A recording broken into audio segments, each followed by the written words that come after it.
Será que temos o direito de escolher a forma como morremos? Esta é uma questão que fica lançada através deste belíssimo livro de Lucília Galha, jornalista da revista Sábado, que hoje está connosco como convidada. Mas vamos partir de dois casos concretos. Para já, o caso do Rogério. Ora, veja e ouça com atenção.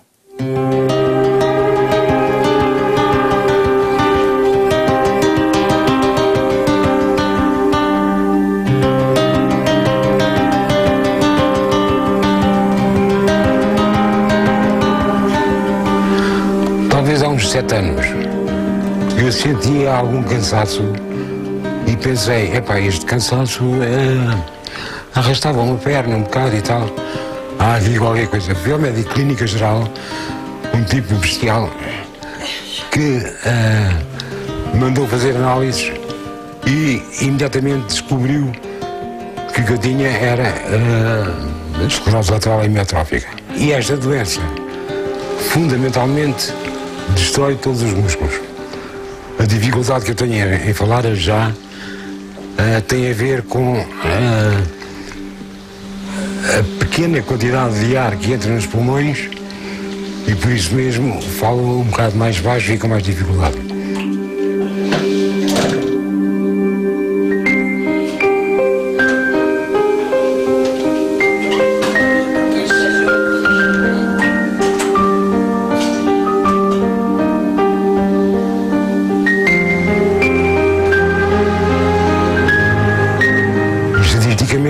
As pessoas duram entre 2 a 5 anos.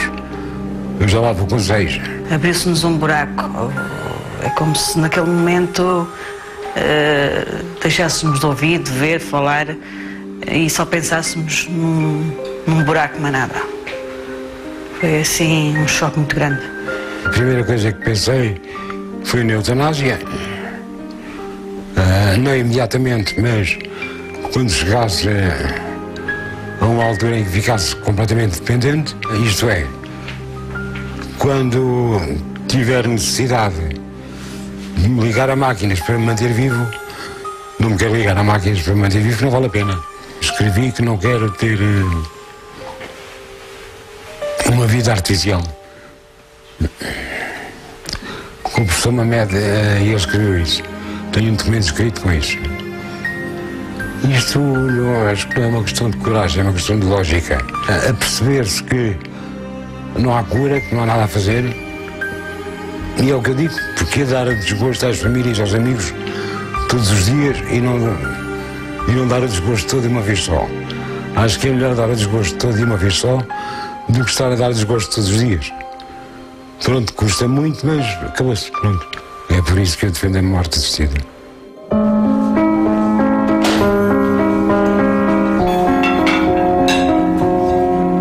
Acho que ninguém nunca está preparado. Acho que não se pensa mesmo em termos, quando se fecha mesmo os olhos para sempre. É difícil ver isso e pensar assim. E então, com o Rogério, pensar que eu vou ver fechar os olhos é terrível.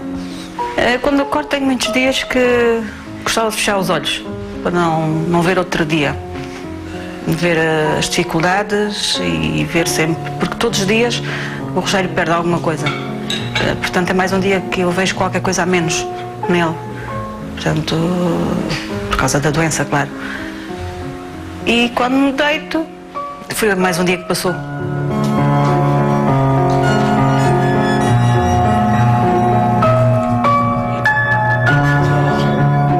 O estado de dependência em que me encontro não é vida para ninguém. Eu, para comer, tenho que me dar de comer. Para me vestir, tenho que me vestir. Na cama, para me virar, tenho que pedir para me virarem.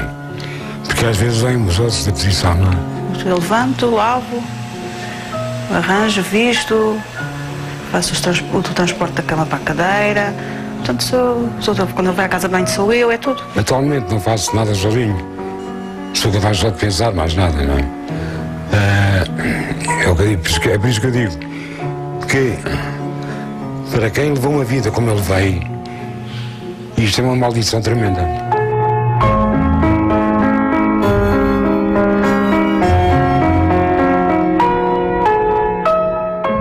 de sofrer, não tenho medo da morte, mas tenho medo de sofrer, isso sim. Com esta doença, morre por asfixia. Deve ser uma coisa horrível. Espero que tenha mais alguma coisa para não sofrer com a asfixia. Às vezes já me tenho deitado com dores, e tenho pensado, se calhar esta noite é a última. Mas pronto, penso sozinho e pronto, não digo nada a ninguém.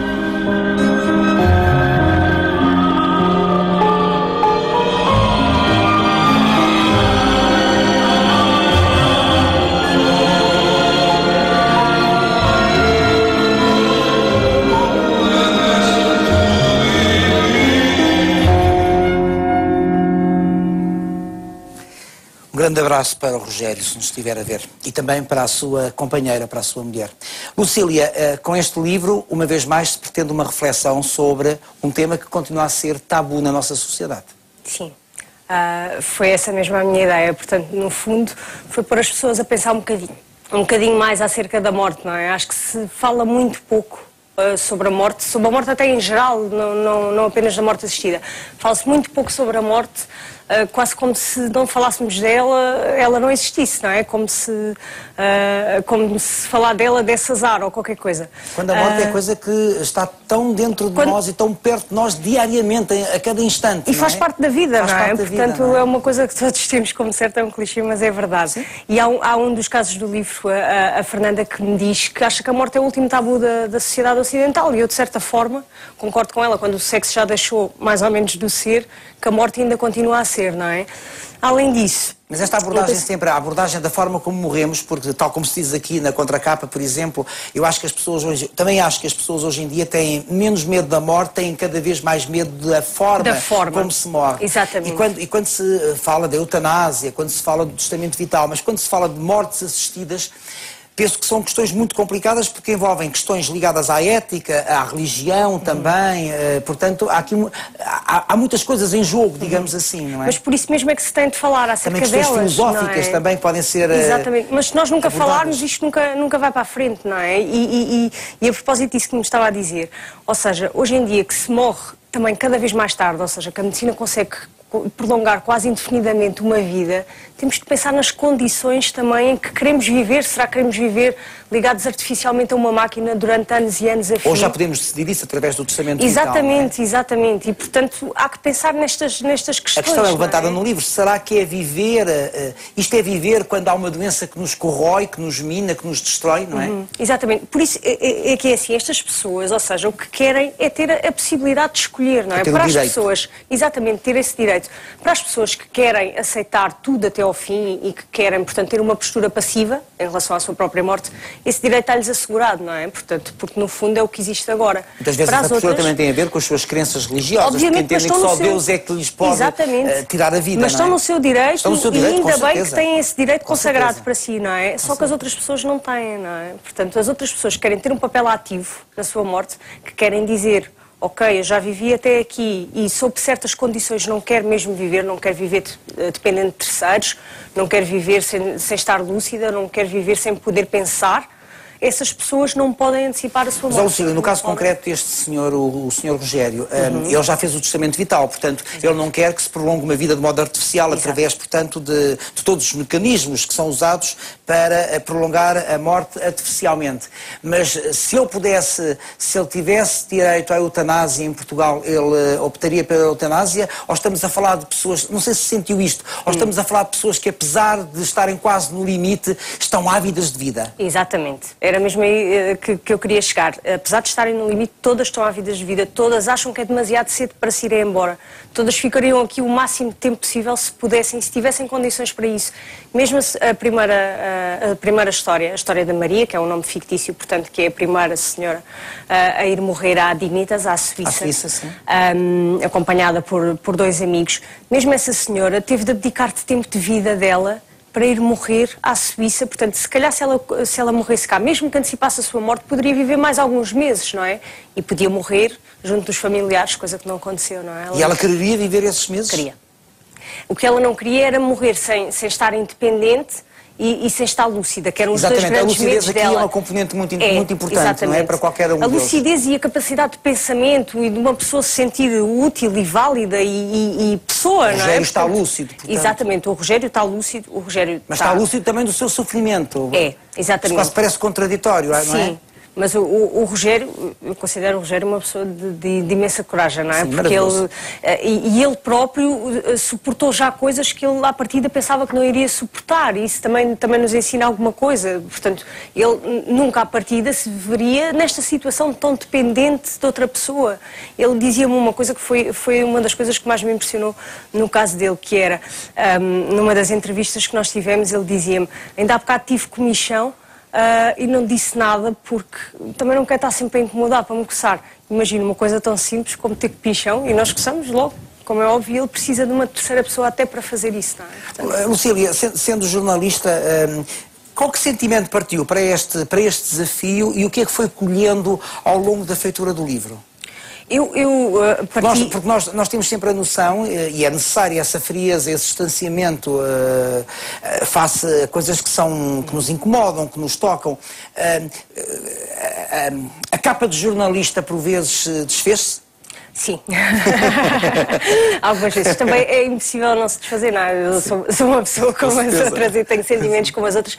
E a morte é uma questão que também não é nada pacífica para mim, não é? Portanto, não é para nenhum de nós. Para nenhum de nós, não é? E é uma questão que me levanta bastantes dúvidas e bastantes dilemas. E justamente, eu até usei este livro um bocadinho como a minha própria catarse, como a minha própria maneira de refletir. Terapia, não é? Exatamente, refletir acerca da morte, não é? O livro obriga-nos a isso. É verdade. Quanto mais a escrevê-lo, não é? E também as entrevistas me obrigaram a isso, não é? Portanto, confrontar-me com estas pessoas e aprender com elas o que é que elas tinham para me dar também. Façamos aqui uma pausa de 4 minutos e logo a seguir vamos conhecer outro caso, o da Manuela. Até já.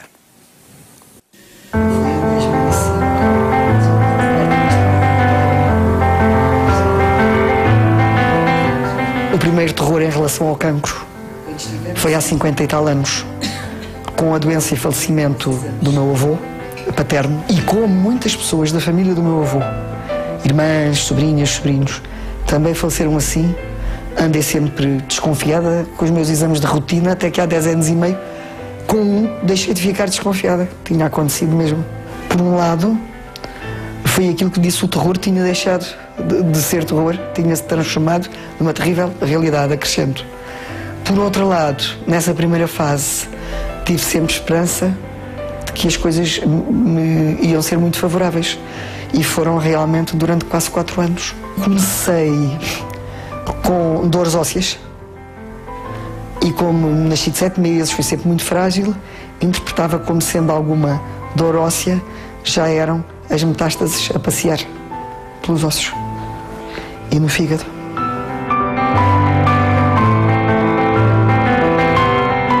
Eu precisava que me dissessem: você vai sobreviver muito tempo. E perguntei à minha médica, com meus gestos efusivos, e ela, na sua grande seriedade, eu vou dizer o nome dela, a doutora Ana Teresa Xavier, respondeu-me: bruxa não sou.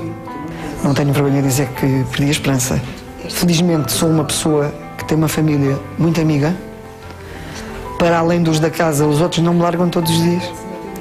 E tenho poucos, mas muito bons amigos, alguns até chamo irmãos, e que todos os dias inventam coisas para eu poder fazer. A televisão e o computador ajudam-me na parte cultural, e o meu marido, que é a minha enciclopédia, tem grande diálogo comigo.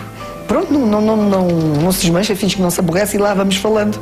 Para aí, 1 vez ou 2 por ano, colaboro num jornal que foi o primeiro online da nossa zona, Setúbal na Rede. Trabalho também algumas vezes por ano também no jornal online daqui, Barreiro Webcom, e escrevia também de vez em quando num mais antigo jornal, obviamente em suporte de papel. Depois passou para o informático e há pouco tempo deixou de ter suporte de papel, Jornal do Barreiro.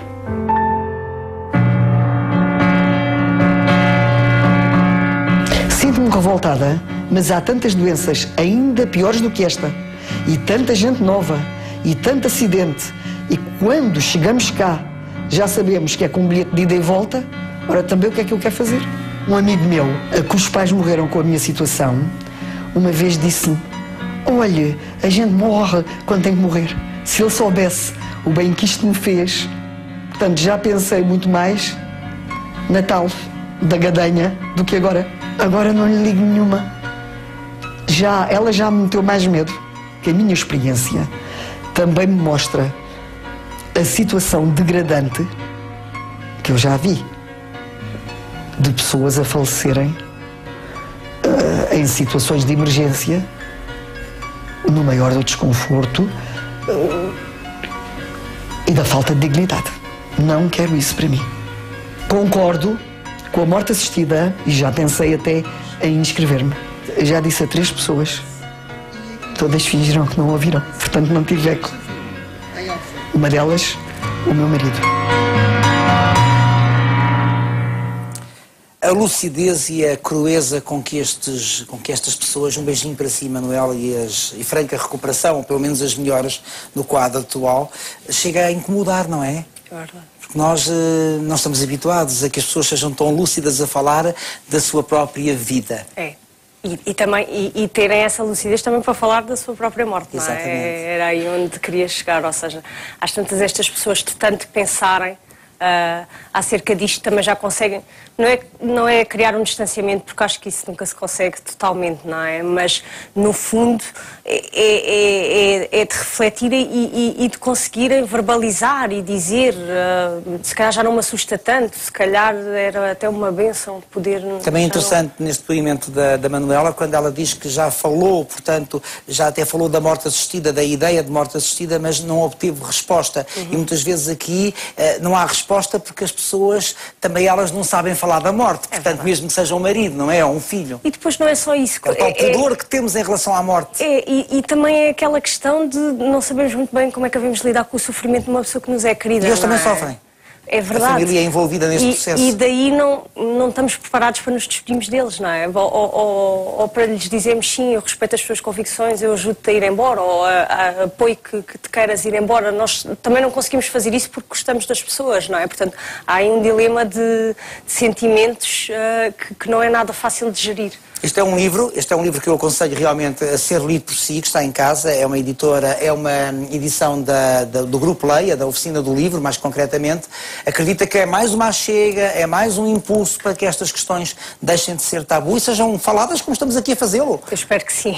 É que nós, ao estarmos a falar de morte, estamos a falar essencialmente de vida. De vida não e é? de condições, não é? De vida. E especialmente não é só a morte assistida e a maneira como as pessoas morrem, como querem morrer, é também como são acompanhadas na fase terminal das suas vidas, não é? As circunstâncias em que são acompanhadas nesse fim, não é? Pelos profissionais de saúde, sim, pelas pessoas... dos cuidados paliativos, por exemplo. Que as rodeiam. Que não há uma rede ainda por todo o país. Exatamente. Nós falamos Portanto, muito daí disso ser aqui. tão importante também, não é? E chamar os médicos para este debate e chamar toda a gente para discutir isto. É claro que este tipo de trabalho não fica encerrado neste livro, portanto vai continuar atenta a esta temática, Lucília, enquanto jornalista. Vou continuar. Porque eu acho que o jornalista tem aqui um papel muito importante a desempenhar na divulgação destes temas. Vou continuar, vou fazer por isso. Aliás, eu tenho sempre perseguido estas pessoas de perto, porque me interessa também saber como é que as coisas se vão desenvolver e tenho a esperança de que realmente este assunto volte a ser discutido na Assembleia, Exatamente. portanto, e que Para consigamos... avançarmos mais um pouco. Para avançar, exatamente. Lucília, muito obrigado e muitos parabéns por esse seu trabalho. Obrigada. Já sabe que falámos aqui de vida essencialmente e a minha vida faz-se consigo de segunda a sexta pelo menos e ao domingo também. Muito obrigado, até segunda-feira, espero por si.